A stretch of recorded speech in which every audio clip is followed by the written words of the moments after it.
G'day everybody, where's Wally here? Well, today I'm going to have a look at Banjo yet again. He's finally got back around to having another swipe at Wolfie, and it's absolutely hilarious. Hello my dear friends, always good to be back here to talk about Flat Earth. Here we have crybaby Wolfie6020.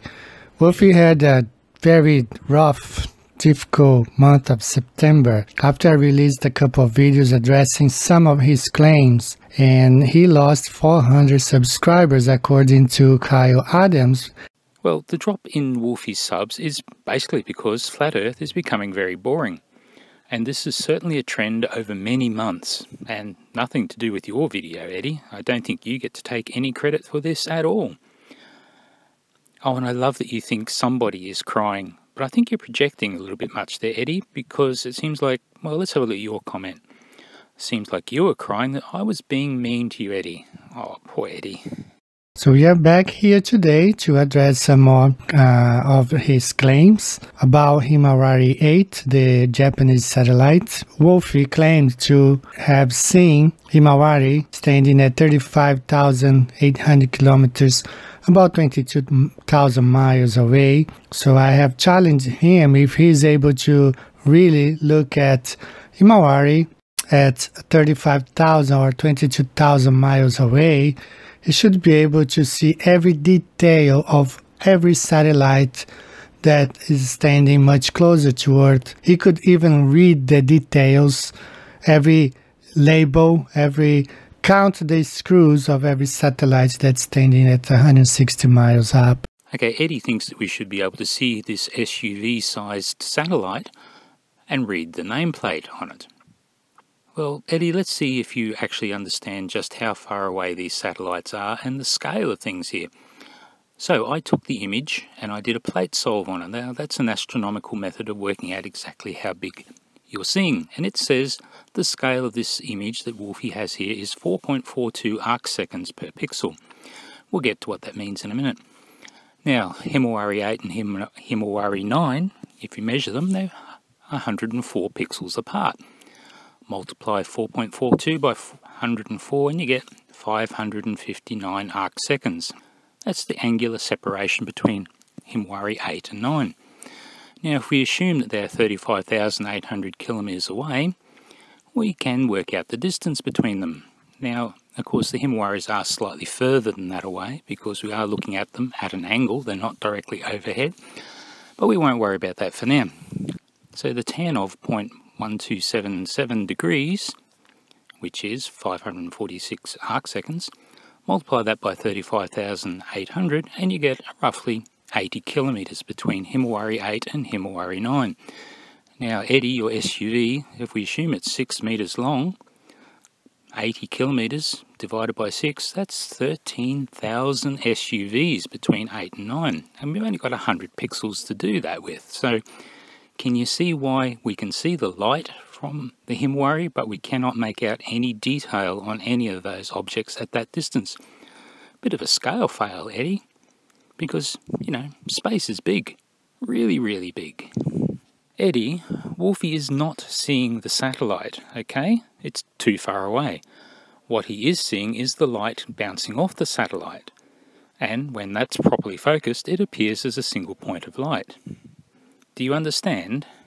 Now, I may not be a smart man.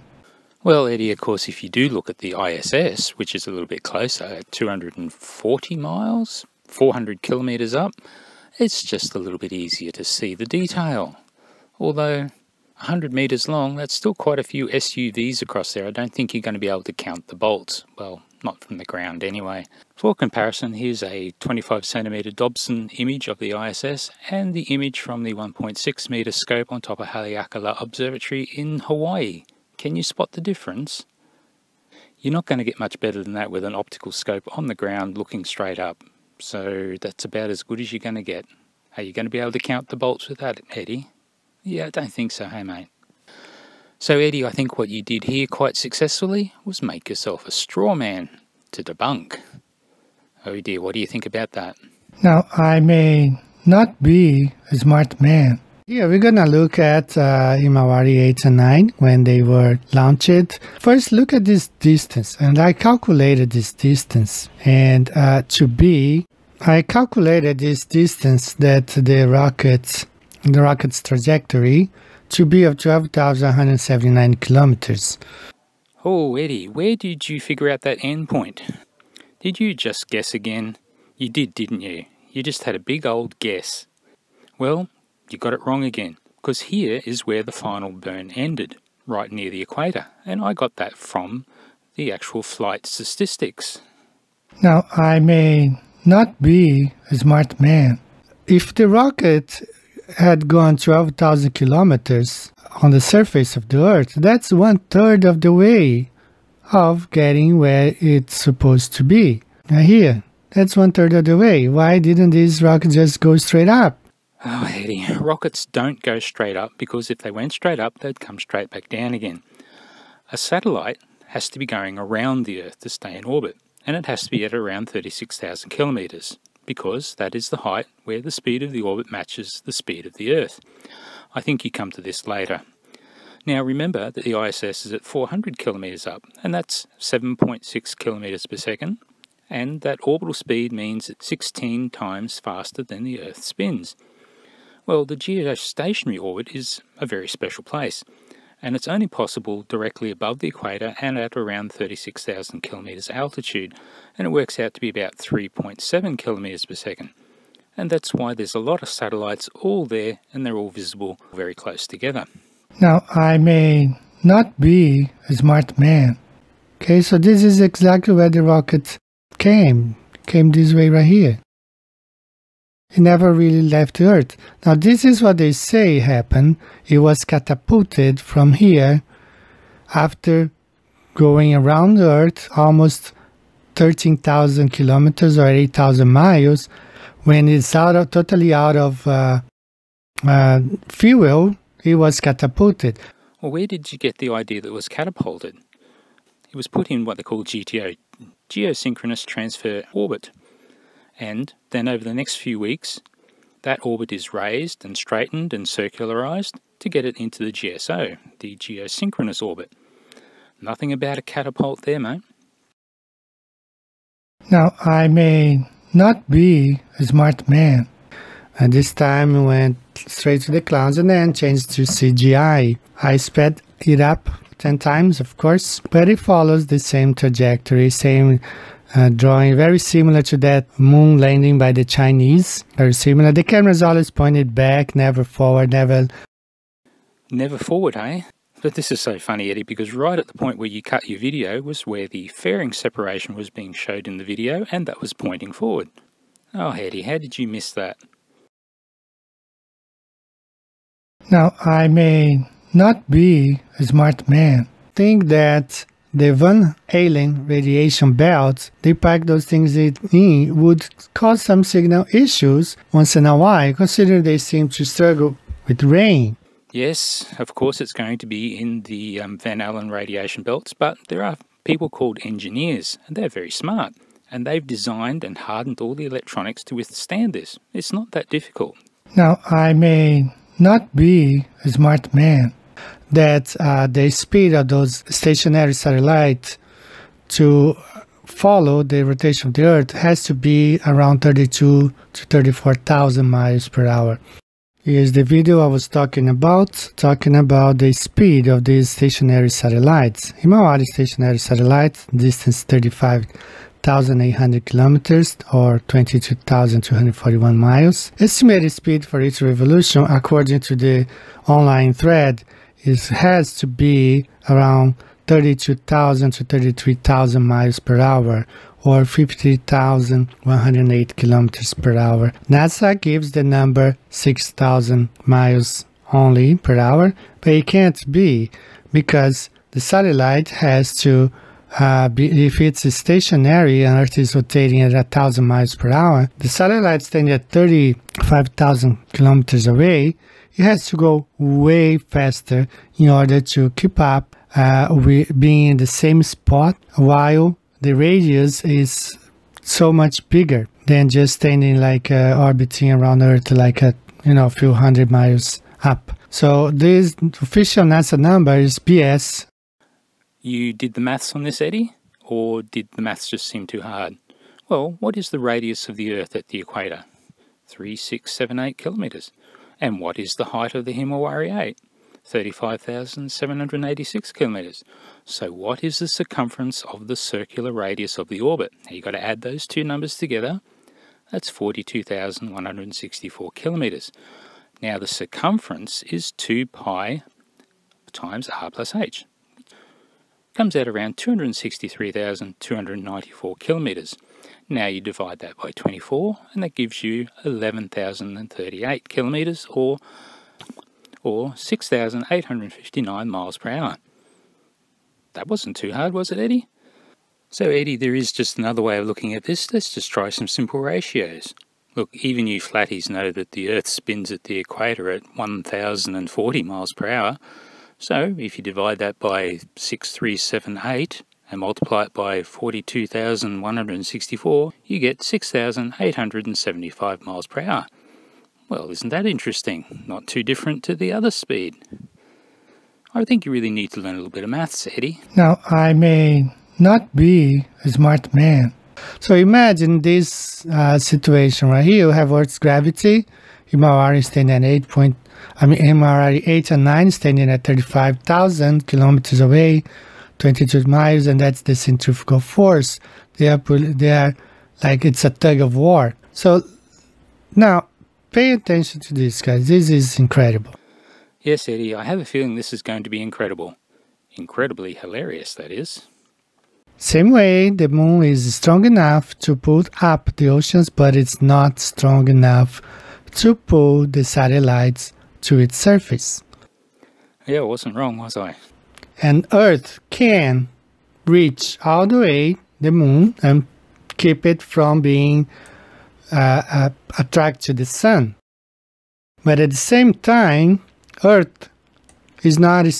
gravity of Earth is not strong enough to pull back to Earth the International Space Agency station. It does not have the strength. Wrong. It certainly does have enough force to pull the ISS back to Earth, and if the ISS was to slow down and stop in place, it would fall straight back to Earth right away. Now, you forgot about the two forces being balanced. You did state it correctly and then promptly forgot it. Eddie, that's a classic rookie mistake.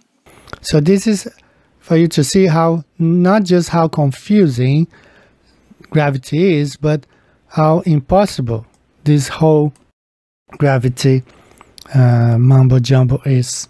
Only you are getting confused by this, Eddie. Everybody else is getting it. So that's how confusing this thing is. So how do you feel that only you are being confused by gravity, Eddie? Now, I may not be a smart man. Crybaby Wolfie6020 complained that I did not have the angles here correctly. Yes, there were tears streaming down Wolfie's and my faces.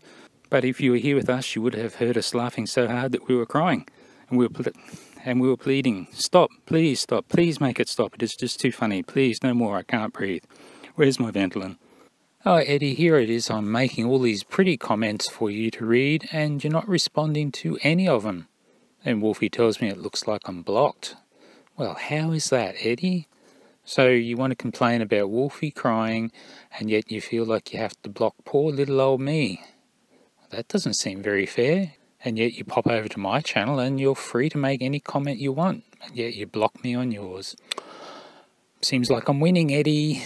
Crybaby Wolfie6020 complained that I did not have the angles here correctly. So I looked at his video again and I came up with this. So I believe the angles to be correct. A person standing in Sydney holding his telescope at 50-degree angle to look at Himalaya, and the person in Perth should be holding his telescope at an angle of 43 degrees.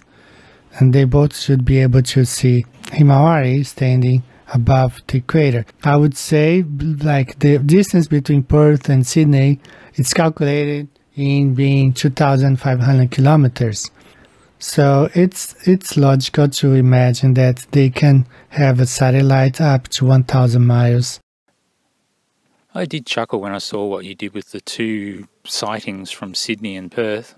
I think you got the distance between Sydney and Perth wrong.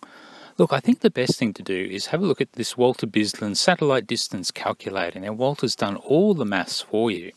All you need to do is plug in the exact numbers as Wolfie dialed in on his telescope. Now remember, his telescope is polar aligned, so it's very, very accurately lined up with the rotation of the Earth. I won't go into what that actually means for you.